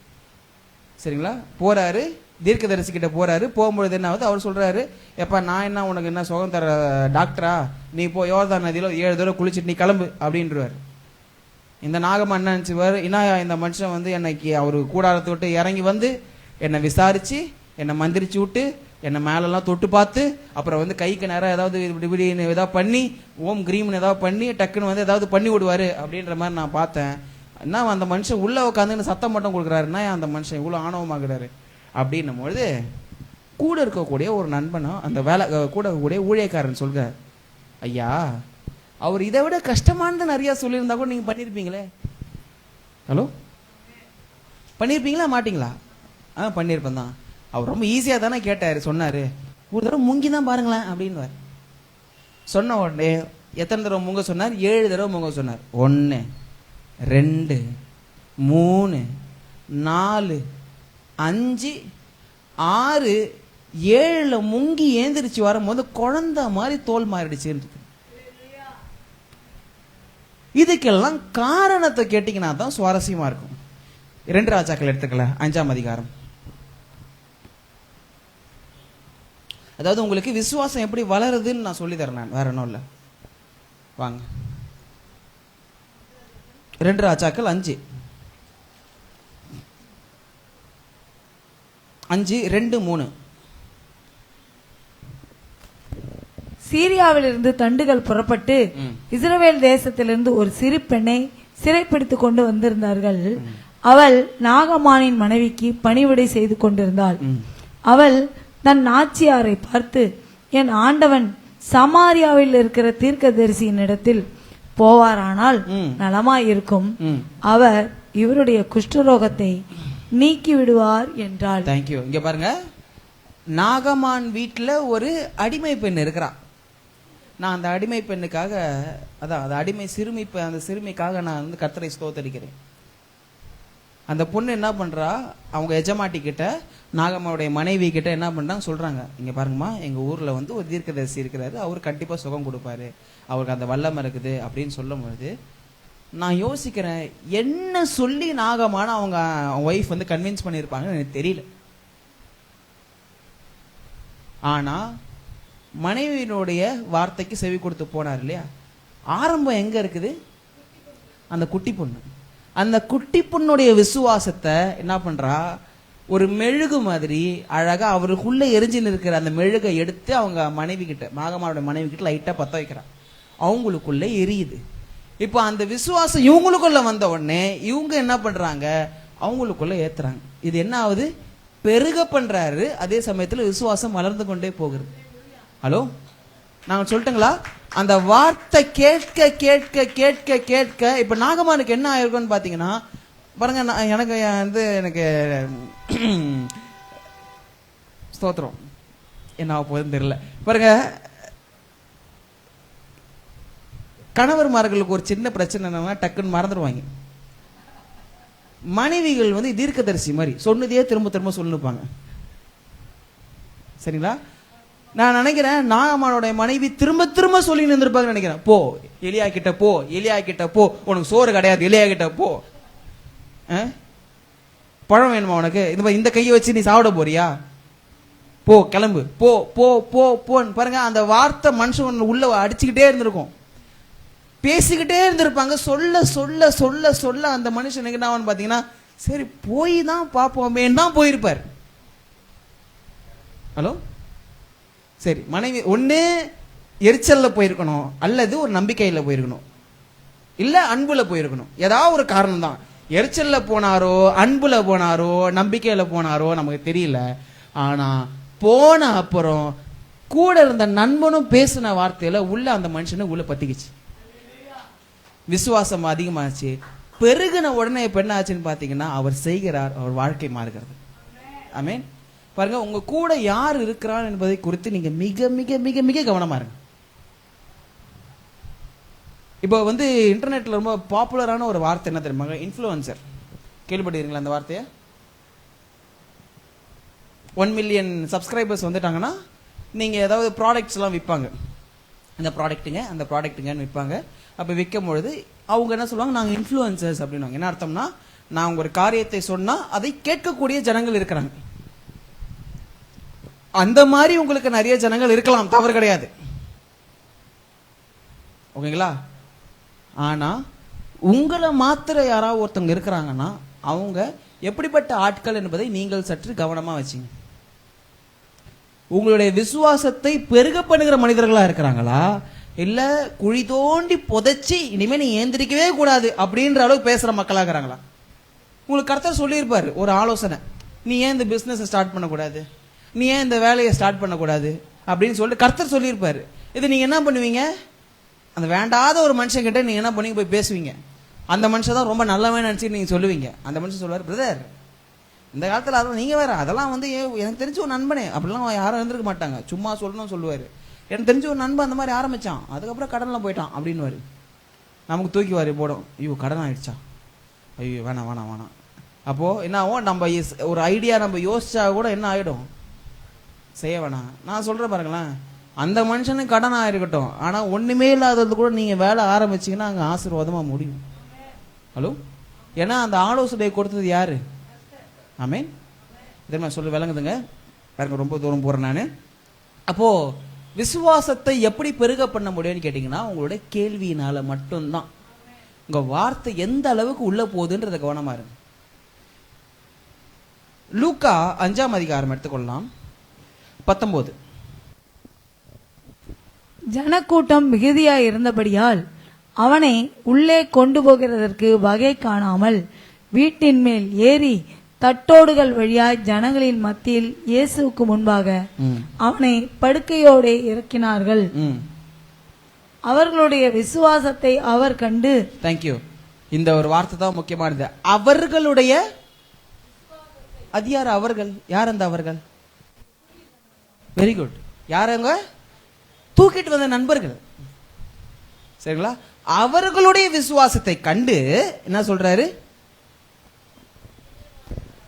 திமிர்வாதக்காரனை நோக்கி, மனுஷனே உன் பாவங்கள் உனக்கு மன்னிக்கப்பட்டது என்றார். தேங்க்யூ. ஆங்கிலத்தில் எப்படி தெரியுமா வருது? ஃப்ரெண்ட் அப்படி ஆரம்பிக்கிறார். சிநேகிதனே அப்படின்ற.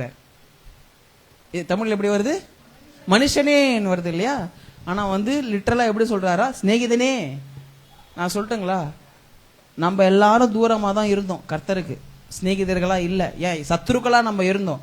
ஆனா நம்மள சிநேகிதர்களா மாத்துறதுக்கு யாரோ ஒருத்தங்க நமக்காக ஜெபம் பண்ணாங்க, நமக்காக நம்ம கிட்ட கடவுளை பத்தி சொன்னாங்க இல்லையா? அப்ப சொல்லும் பொழுது நம்ம என்ன பண்ணோம்? அந்த நேரத்தில் விசுவாசிச்சோம். நான் சொல்றேன் பாருங்க, நீங்க தைரியமா, திரும்ப திரும்ப நான் சொல்றேன், தைரியமா கர்த்தரை பத்தி நீங்க பேசுங்க. பேசுவதுதான் உங்கள் வார்த்தை, ஆனால் வல்லமை கர்த்தருடையது. ஆமென். எதுன்னு நான் சொல்றேன் விளங்குதுங்க பாருங்க. இப்ப மருத்துவமனைக்கு போறோம், ஒரு முறையும் நான் என்னைக்கு போனாலும் அன்னைக்கு நான் மருத்துவமனையிலேருந்து வரும்பொழுது அம்மாவோ இல்லை ஒய்ஃபோ இந்த வார்த்தையை சொல்லுவாங்க, நான் இன்னைக்கு சுவிசேஷத்தை ஒருவங்க சொன்னேன், நான் இயேசு கிறிஸ்துவை பற்றி நான் ஒருத்தவங்க சொன்னேன். வாய்ப்பு கிடைக்கும் பொழுதெல்லாம் சுவிசேஷம் சொல்லிக்கிட்டே இருக்கிறாங்க. ஹலோ, நான் சொல்றேன் பாருங்களேன், அந்த மனுஷன் இன்னும் கர்த்தருக்கு விரோதமாக தான் தூரமா இருக்கிறாரு. அவர்களை நீங்க நண்பர்களா மாற்றணும். ஹலோ, இருக்கீங்களா? ஆமென்.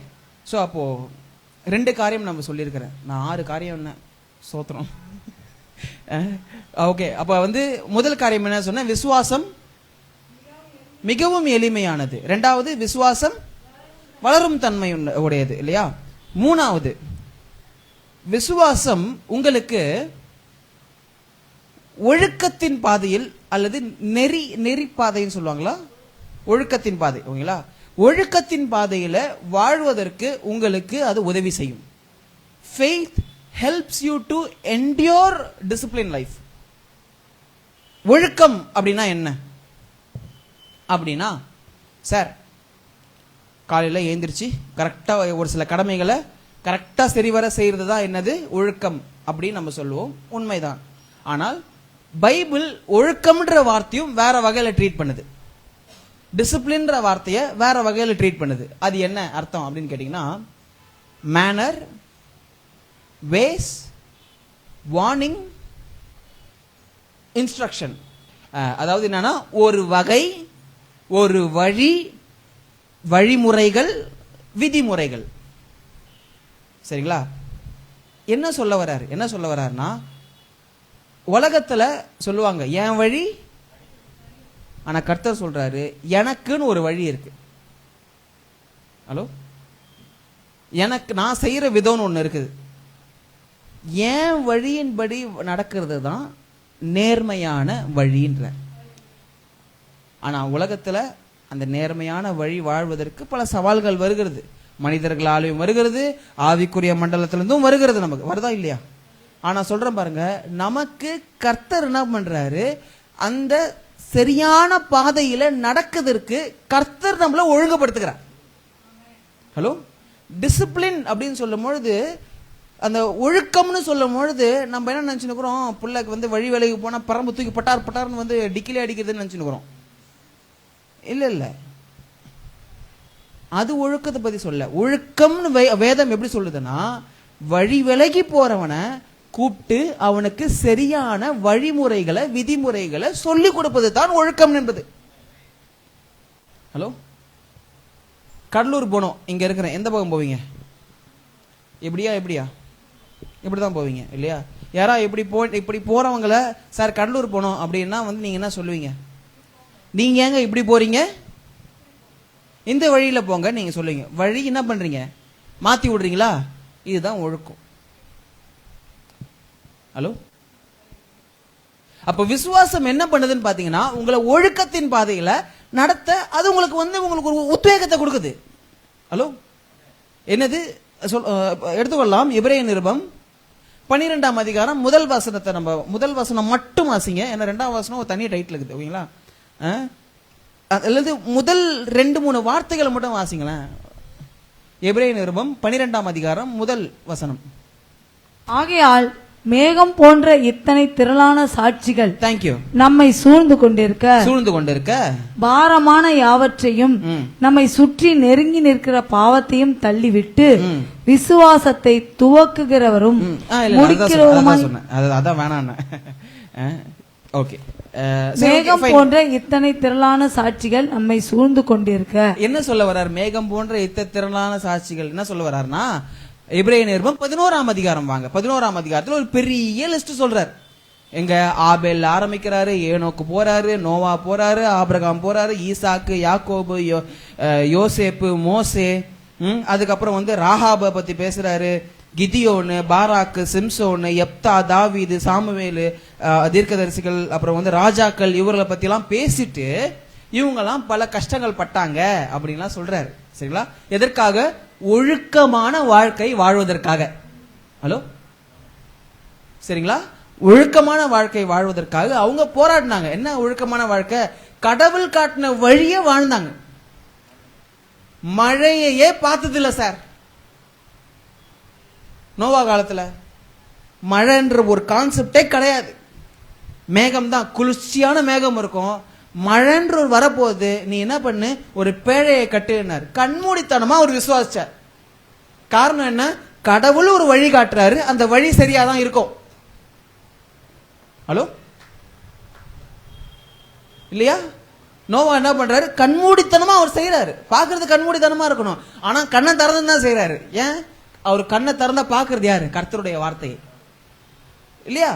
சோ இத்தனை திரளான சாட்சிகள் இருக்கும் பொழுது அடுத்து என்ன சொல்றாரு? இத்தனை திரளான சாட்சிகள் நம்மை சூழ்ந்து கொண்டிருக்க பாரமான யாவற்றையும் நம்மை சுற்றி நெருங்கி நிற்கிற பாவத்தையும் தள்ளிவிட்டு விசுவாசத்தை துவக்குகிறவரும் முடிக்கிறவருமாய் இருக்கிற இயேசுவை நோக்கி நமக்கு நியமித்திருக்கிற ஓட்டத்தை பொறுமையோட ஓடக்கடவோம். தேங்க்யூ. எப்படி விசுவாசத்தை நம்ம என்ன பண்ணலாம்? பொறுமையோட ஓடக்கடவும். 4ஆம் வசனம். பாவத்திற்கு விரோதமாய் போராடுகிறதில் ரத்தம் சிந்தப்படத்தக்கதாக நீங்கள் இன்னும் எதிர்த்து நிற்கவில்லையே அப்படி சொல்லிட்டு அப்புறம் 7ஆம் வசனம் வாங்க. நீங்கள் சிட்சையை சகிக்கிறவர்களாய் இருந்தால். இங்க பாருங்க, தமிழ்ல இது கொஞ்சம் அந்த அளவுக்கு ஒழுங்கா வந்துதான் தெரியல. எப்படின்னா சிட்சையை சகிக்கிற மனுஷன். இங்கிலீஷ்ல சூப்பரா வந்துருச்சு, என்டியூர் ஹார்ட்ஷிப்னு வருது. எப்படி? சிட்சை சகிக்கிறதுனா எல்லாத்தையும் பொறுத்துன்னு போறது அப்படி கிடையாது. எதிர்த்து நிக்கிறது, அப்படியே ஸ்ட்ராங்கா நிக்கிறது. நீ என்ன பண்ற பாத்துக்கலாம் அப்படின்னு நிப்போம் இல்லையா? அதான் இங்கிலீஷ்ல வர வார்த்தை என்டியூர். அந்த கஷ்டத்தை தைரியமா ஃபேஸ் பண்ணு அப்படின்றாரு. சரிங்களா? சொல்லும் பொழுது என்ன சொல்றாரு? தேவன் உங்களை புத்திரராக எண்ணி நடத்துகிறார். தகப்பன் சிட்சியாத புத்திரன் உண்டோ? எல்லோருக்கும் கிடைக்கும் சிட்சை உங்களுக்கு கிடையாது இருந்தால் நீங்கள் புத்திரராயிராமல் வேசி பிள்ளைகளாய் இருப்பீர்களே. இங்க பாருங்க, சிட்சையை சகிக்கிறவன். அது முன்னாடி வசனம் என்ன வந்துச்சு? வாசிங்க. வாங்கம்மா. நீங்கள் சிட்சையை சகிக்கிறவர்களாய் இருந்தால் தேவன் உங்களை புத்திரராக எண்ணி நடத்துகிறார். தேங்க்யூ. பாருங்க, இதுல சிட்சையை சகிக்கிறவர்களா இருந்தால் வருது இல்லையா? இங்கிலீஷ்ல ரொம்ப அழகா வந்துருச்சு. என்னன்னா, என்டியூர் ஹார்ட்ஷிப் ஆஸ் டிசிப்ளின். அதாவது அந்த கடினமான ஒரு காரியத்தை உங்க ஒழுக்கத்தின் பாதையா நினைச்சு நீங்க என்ன பண்ணுங்க, அதை சகித்து கொள்ளுங்கள், அதை தாங்குங்க அப்படின்ற. சரி, எப்படி சொல்றேனே, ஜிம்முக்கு போய்க்கிறீங்களான்னு கேட்க மாட்டேன், பாத்துக்கிறீங்களான்னு கேட்கறேன். ஜிம்ல வேலை செய்யறவங்க எல்லாம் பாத்துக்கிறீங்களா? அவங்களே காசு கொடுத்து அவங்களே உடலை வருத்திக்கிறாங்க இல்லையா? அதான கான்செப்ட் இல்லையா? என்ன பண்றாங்க? ஒரு டம்பிள்ஸை தூக்குறாங்களா? ஒரு தடவை தூக்குறாங்க, 2 தடவை தூக்குறாங்க, 5 தடவை தூக்குறாங்க. 10வது தடவை தூக்கும் போது என்ன ஆகும்? Very good. என்ன ஆகும்? கை வலிக்கும். ஐயோ வலிக்குதே அப்படின்னு சொல்லி நிறுத்துவாங்களா? இன்னொரு 5 தடவை செய்வாங்க இல்லையா? செய்யறாங்களா? ஏன் செய்யறாங்க? அது ஒரு ஒழுக்கம். அந்த உடல்ல ஏற்படுகிற வலியை அவங்க அதை பலனா நினைக்கிறாங்க. என்ன பலன்? நான் இப்படி செய்யறதுனால என் உடம்பு எப்படி ஆகும், நல்லா ஆரோக்கியமா மாறும் அப்படின்னு நம்புறாங்களா இல்லையா? அதுக்காக தானே உழைக்கிறாங்க. அதே வார்த்தை தான் என்ன சொல்றேன், அந்த நேரத்தில் ஐயோ வலிக்குதே அப்படின்னு சொல்லிட்டு கீழே வச்சிட்டோம்னா ஒன்னும் ஆகாது. இங்க சொல்ற வார்த்தை அந்த மாதிரி தான் சொல்றாரு. நீங்கள் சிச்சையை சகிக்கிறவர்கள் பொழுது என்னன்னா, நீங்க சிச்சையை சகிக்கிறது சும்மா கிடையாது, அது ஒழுக்கத்தின் முறைன்ற. என்ன சொல்ல வர்றாரு? கர்த்தர் ஒரு வழியை காட்டுறாரு, ஒரு பாதையை காட்டுறாரு.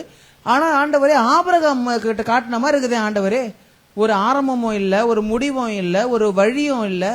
கர்த்தர் சொல்றாரு ஆமாம்பா வழி இல்லை. ஏன் தெரியுமா? அந்த வழியில யாருமே போனது இல்லை, நீ தான் இந்த பாதையை உருவாக்குறேன்றார். ஹலோ, எதுவும் நான் சொல்ல விளங்குதுங்க? ஆமேன். பாருங்க, இந்த வழியில யாருமே போல அப்படின்றதுனால அதான் யாருமே போலிய, போற வழியிலே போலாம் அப்படின்னு நினைக்கிறது ஒரு வழி. யாருமே போலிய, நான் ஒரு புது பாதையை உருவாக்குறேன்றதும் ஒரு வழி. கர்த்தர் என்ன செய்வாரு? நான் என்ன பண்றேன், நான் என்னுடைய பாதையை காட்டுறேன், அதை கண்ணை திறந்துகிட்டு அந்த பாதையின் பின்னாடியே போ. கண்டிப்பா சில சோதனைகள் வரும் தான், ஆனா அந்த சோதனை என்ன பண்ண, ஒழுக்கத்தின் ஒரு படியா நீ நினைச்சுக்கிட்டு நீ தைரியமா அதை ஃபேஸ் பண்ணி தைரியமா போன்றாரு. சில தோல்விகள் வருதா, நோ ப்ராப்ளம் அப்படின்னு சொல்லு, ஏன்னா அடுத்து நான் வெற்றியை சுந்தரிக்க போகிறேன். ஹலோ, எதுவுமே விசுவாசிக்கிறீங்க? அப்ப விசுவாசம் என்ன பண்ணுதுன்னு பாத்தீங்கன்னா, உங்களுடைய வெற்றி வாழ்க்கைக்கு அது ஒரு ஊந்துகோலா இருக்கிறது விசுவாசம். ஹலோ, சுவாரஸ்யமா இருக்கா நான் பேசுறது? கவனிக்கிறீங்களா? ஆமீன். 4வது, விசுவாசம் ஜீவன் தருகிறதா இருக்கிறது. யோவான் 4ஆம் அதிகாரத்துல சுருக்கமா சொல்லிடுறேன். யோவான் 4ஆம் அதிகாரத்துல சமாரிய ஸ்திரியை நீங்க பார்க்கலாம் இல்லையா?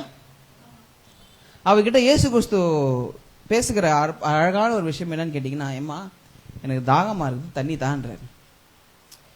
அது இந்த இன்னொரு வகையில சொல்லணும்னா, நான் மரிக்கும் தருவாயில் நான் இருக்கிறேன், உலர்ந்து போய் இருக்கிறேன், வறண்டு போய் இருக்கிறேன், எனக்கு ஜீவன் தா அப்படின்றார். யார் கேட்கறது?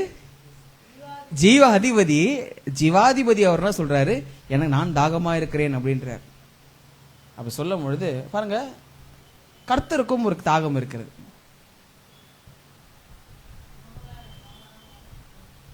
என்ன தம்ம தாகம்?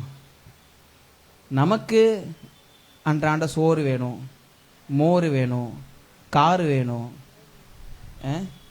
நல்லா கார் ஓடுறதுக்கு நல்ல தார் வேணும் இல்லையா? இதெல்லாம் வேணும் நமக்கு. ஆனா கர்த்தருக்கு தேவை ஒன்றுதான், என்ன தெரியுமா? நம்ம தான். அங்க என்ன ஆகுது? உனக்கு தேவைப்படுற ஜீவனை நான் தரேன், எனக்கு தேவைப்படுற ஒன்ன கொடுன்னு கேட்கிறார். ஹலோ, அதை நீங்க ஃபுல்லா படிச்சு பாருங்க, ரொம்ப அழகான ஒரு ஒரு உரையாடல். அந்த அக்கா பேசுறதோ ஐயா பேசுறதோ ஒரு மாதிரி சுவாரஸ்யமா போகும். ஆனா கடைசியா சொல்லுகிற வார்த்தை என்னன்னு கேட்டீங்கன்னா, உனக்கு தேவைப்படுகிற ஜீவன் நானே, நீ என்னை ஏற்றுக்கொள்றார் இல்லையா?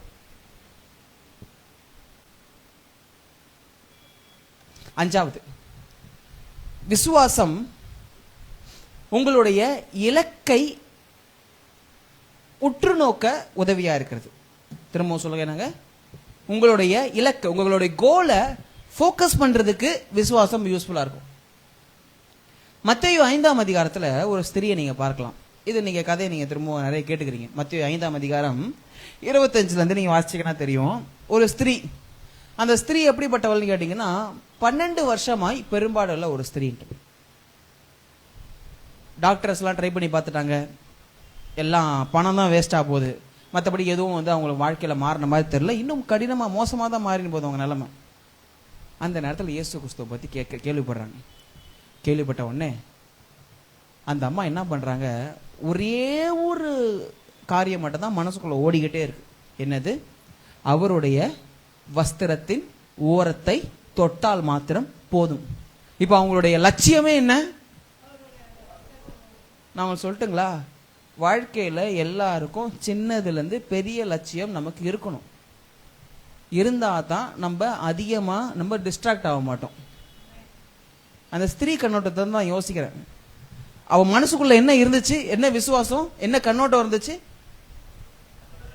இயேசு கிறிஸ்துவனுடைய வஸ்திரத்தின் ஓரத்தை தொடணும், வஸ்திரத்தின் ஓரத்தை தொடணும், வஸ்திரத்தின் ஓரத்தை தொடணும். இயேசு கிறிஸ்து நடந்து போறாரு. அப்ப இயேசு கிறிஸ்து மட்டும் தெரியல, அவளுக்கு எது மட்டும் தான் தெளிவா தெரியுது. அப்படி பார்க்கும் பொழுது ஐயோ எனக்கு பெரும்பாடு இருக்குதே, நான் தீட்டானவளாச்சே, மத்தவங்க தொட்டா பிரச்சனை ஆயிடுமே யோசனை வந்துச்சா? ஏன்னா அது இப்ப அந்த நேரத்தில் அது டிஸ்ட்ராக்ஷன்.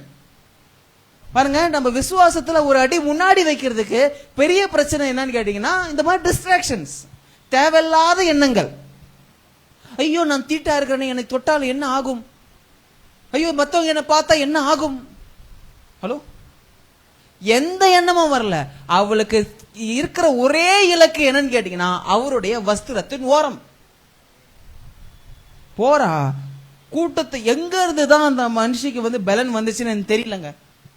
ஏங்க, சின்னதா ஒரு காயம் வெட்டினாலே வேறு மைக்கடிச்சு விழுந்துரும். நம்ம 12 வருஷமா உதிர போக்குன்றது it's not an easy thing. பிளட்டா வந்துனே இருக்குதுன்னா உடம்புல எங்கெங்க திராணி இருக்கும். நான் நினைக்கிறேன் சும்மா இப்படி அக்காவை லைட்டா தட்டாலே மைக்கடிச்சு விழுந்துருவாங்கன்னு நினைக்கிறேன். அவ்வளவு பலவீனம். ஆனா இயேசு கிறிஸ்துவோட அந்த வஸ்திரத்தை தொடணும்ன்ற அந்த விசுவாசம் என்ன பண்ணுச்சு, ஒரு புது பலனை கொடுக்குது.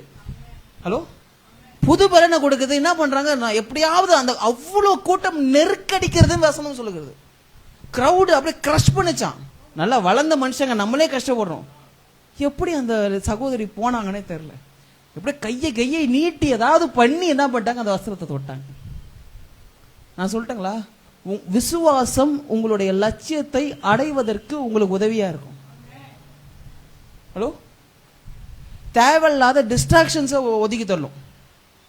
தேவையில்லாத எண்ணங்களை உள்ள நுழையவே விடாது. ஓடு நீ, டைம் இல்லை எனக்கு, இங்க நிறைய கிரௌட் இருக்குது, எனக்கு நிறைய வேலை இருக்குது, எனக்கு நான் என்ன பண்ணணும், கண்டிப்பா அதை நான் பிடிச்சே ஆகணும்ன்ற சிந்தனை மட்டும்தான் உங்க இதயத்தில் இருக்கும்.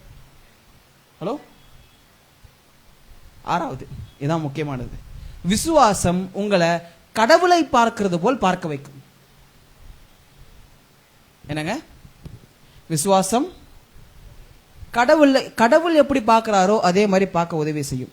நான் இந்த மொழிபெயர்ப்ப, அதாவது எபிரேய நிருபம் 11ஆம் அதிகாரம் முதல் வசனத்தை நான் 2-3 டிரான்ஸ்லேஷன்ல இருந்து நான் வாசிச்சேன். ரொம்ப சுவாரஸ்யமா இருந்துச்சு. நான் உங்களுக்காக சொல்றேன். NLT அப்படின்ற ஒரு மொழிபெயர்ப்பு, சரிங்களா? இந்த மொழிபெயர்ப்புல சொல்லப்படுகிறது, விசுவாசம்னா faith makes us sure of what we hope for and gives us proof of what we cannot see. தமிழ்ல சொல்றேன், நாம் என்ன நம்புகிறோமோ அதை குறித்து நிச்சயத்தை தருகிறது. அதே சமயத்துல நம்ம பார்க்க கூடாத ரீதியில் இருக்கக்கூடியதை பார்ப்பதற்கான சாட்சியை தருகிறது. இந்த மொழிபெயர்ப்பு சொல்றேன். என்னன்னா, faith, இது காட்ஸ் வேர்ட் அப்படின்னு சொல்லக்கூடிய மொழிபெயர்ப்பு. faith assures us of things we expect and convinces us of the existence of the things we cannot see. மறுபடியும் சொல்றேன், faith assures us of a thing we expect. என்னன்னா, நாம எதிர்பார்க்கிற காரியத்தை, இப்படி சொல்றது பாருங்க, நான் எதிர்பார்க்கிற காரியத்தை விசுவாசம் என்ன பண்ணுதான், ஒரு உறுதியை கொடுக்கதான். நான் என்ன எதிர்பார்க்கிறனோ அது நிச்சயமாய் கிடைக்கும் என்கிற உறுதியை விசுவாசம் தருகிறது. and convinces us of the existence of the things we cannot see. என்னது, நான் பார்க்க கூடாத காரியத்தை அது இருக்குது அப்படின்னு சொல்லிட்டு என் இருதயத்துல விசுவாசம் கன்வின்ஸ் பண்ணுமா, ஏற்றுக்கொள்ள உதவி செய்யுமா. அப்ப என்ன சொல்ல வரோம், இந்த பெரும்பாடுள்ள ஸ்திரியை நான் எடுத்துக்கிறேனே, அவளுக்கு எந்த நம்பிக்கையும் இல்லை. அவ பார்க்கிற வாழ்க்கை பூரா ரத்தமோ தோல்வியும் மட்டும்தான் பார்த்துனுக்கிறா, வியாதியை தான் பார்த்துனுக்கிறா. ஆனா விசுவாசம் உள்ள வந்த உடனே அவ வேற பார்க்க ஆரம்பிச்சிட்டான். அவரை தொட்டானா சுகமாவன். ஹலோ, விசுவாசம் உங்களை எப்படி தெரியுமா பார்க்க வைக்கும், மனுஷன் பார்க்க வைக்கிற மாதிரி பார்க்க வைக்காம கடவுள் பார்க்க வைக்கிற மாதிரி பார்க்க வைக்கும். மனுஷன் சொல்றது சில சமயம், எனக்கு நிலைமையை பார்த்தா ஏதோ ஒர்க் அவுட் ஆகிற மாதிரி எனக்கு தெரியல, இந்த இடம் பெருகிற மாதிரி எனக்கு தெரியல, இந்த வேற ஏதாவது இடத்துக்கு போயிடலான்னு நான் பாக்குறேன், வேற ஏதாவது பிசினஸ் நான் ஆரம்பிக்கலான்னு பாக்குறேன், வேற ஏதாவது தொழிலை நான் ஆரம்பிக்கலான்னு பாக்குறேன், பெருசா எதுவும் இல்ல அப்படின்னு மனுஷ கண்கள் சொல்லும். எனக்கு ஏதோ வியாதி சரியா வர மாதிரி எனக்கு தெரியல, தரித்திரங்கள் நீங்கிற மாதிரி தெரியல, சமாதானம் இருக்கிற மாதிரி எனக்கு தெரியல அப்படின்னு உலகத்தின் கண்கள் சொல்லும். ஆனா கர்த்தர் சொல்லுவாரு, என்னுடைய தழும்புகளால் நீ குணமானாய். ஹலோ, உன்னுடைய பலவீனத்தில் என் பலன் உனக்கு பூரணமாய் விளங்கும். பார்க்க முடியாத காரியத்தை பார்க்க வைக்கிறது தான் விசுவாசத்தினுடைய வேலை. அப்ப நீங்க என்ன பண்ணணும்? கண்ணை மூடினே பார்க்க ஆரம்பிக்கணும். நான் சொன்னது விலங்கல போல. நான் என்னங்க சொன்னேன்? இப்போ கண்ணை மூடினே பார்க்கணும்னு சொன்னேன். அது எப்படிங்க கண்ணை மூடினே பார்க்கறது? கண்ணு மூடி இருக்கணும். ஆனா உங்களுடைய இருதயத்தின் கண்கள், ஆவிக்குரிய கண்கள் எதை சொல்லணும்? என்னால நான் பெறுகிறதை நான் பார்க்கிறேன், நான் வளருகிறதை நான் பார்க்கிறேன், என் குடும்பம் ஆசீர்வதிக்கப்படுகிறதை நான் பார்க்கிறேன், என் தொழில் வியாபாரங்கள் பெறுகிறதை நான் பார்க்கிறேன், தேவ சமாதானம் என் வீட்டில் தங்குகிறதை நான் பார்க்கிறேன். நீங்க அதை பார்க்க ஆரம்பிக்கணும். ஹலோ, விசுவாசம் உங்களை அந்த மாதிரி பார்வையில பார்க்க உதவி செய்யும். சோ 6 காரியம் நம்ம பார்த்துக்கிறோம் இல்லையா? என்னென்ன காரியம் பார்த்தோம்? விசுவாசம் ரொம்ப எளிமையானது, விசுவாசத்திற்கு வளரும் தன்மை உண்டு, விசுவாசம் ஒழுக்கமான பாதையில செல்வதற்கு அது உதவியா இருக்கும், விசுவாசம் ஜீவனை தரும், விசுவாசம் உங்களுடைய இலக்குகளை அடைவதற்கான கவனத்தை கொடுக்கும். 6வது கடைசியா, தேவன் பார்ப்பது போல் நீங்கள் பார்ப்பதற்கு விசுவாசம் உதவி செய்யும். ஆமென். கர்த்தர் பார்க்காதது பார்த்தார். அதனாலதான் இன்னைக்கு நம்ம பார்க்கறத பார்த்துனுக்குறோம். நான் சொன்னது புரிஞ்சுதுங்களா? கர்த்தர் பூமியை உருவாக்குறதுக்கு முன்னாடியே அவர் பார்த்தார். பூமியை எங்க பார்த்தார்? நீங்களும் என்ன பண்ணலாம்? பார்க்காததை பார்க்கலாம். எப்ப நீங்க பார்க்காததை பார்க்க ஆரம்பிக்கிறீங்களோ, பார்க்கறவன் பார்க்க ஆரம்பிப்பான், பார்க்காதவனும் பார்க்க ஆரம்பிப்பான். ஹலோ, ஆமென்.